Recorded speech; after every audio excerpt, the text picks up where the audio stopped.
Success and wealth. Most people think it's all about having the right connections or catching a lucky break. But what if the real secret was discovered by a poor kid from Appalachia nearly 100 years ago? The story of Napoleon Hill completely transforms how we should think about achievement. That's fascinating, especially considering he came from such humble beginnings in that tiny Virginia town called Pound. The contrast between where he started and where he ended up is pretty remarkable. You know what's really interesting about his early years? His mother died when he was just 9, and instead of letting that derail him, his stepmother, who was the widow of a school principal, actually helped channel his wild energy into something productive through education and discipline.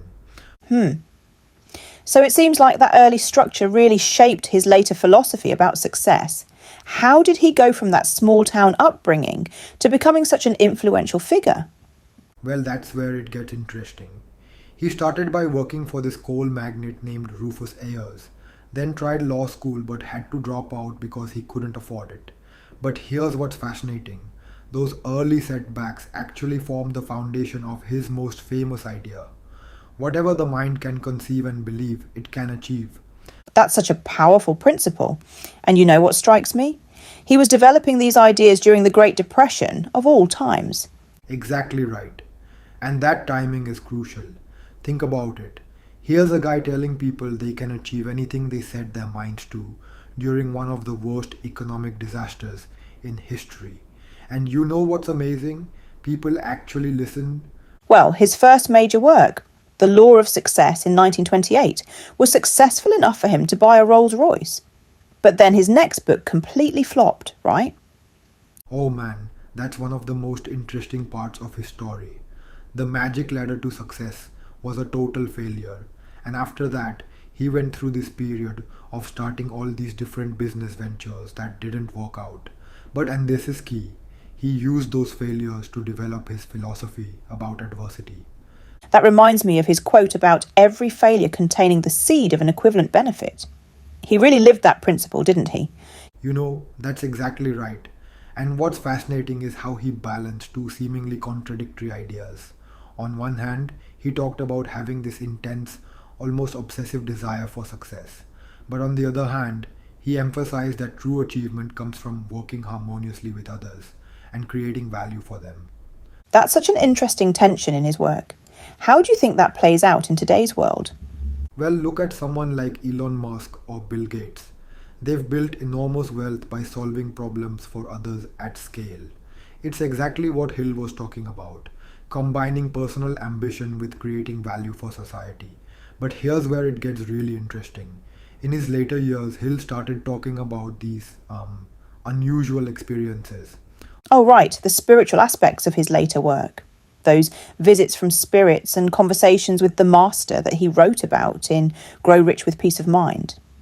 Yeah, and while some people dismiss that as eccentric, I think it points to something deeper about success. This idea that there's more to achievement than just practical steps and logical thinking. He was tapping into something about the power of intuition and what we might now call emotional intelligence. That's a fascinating way to look at it.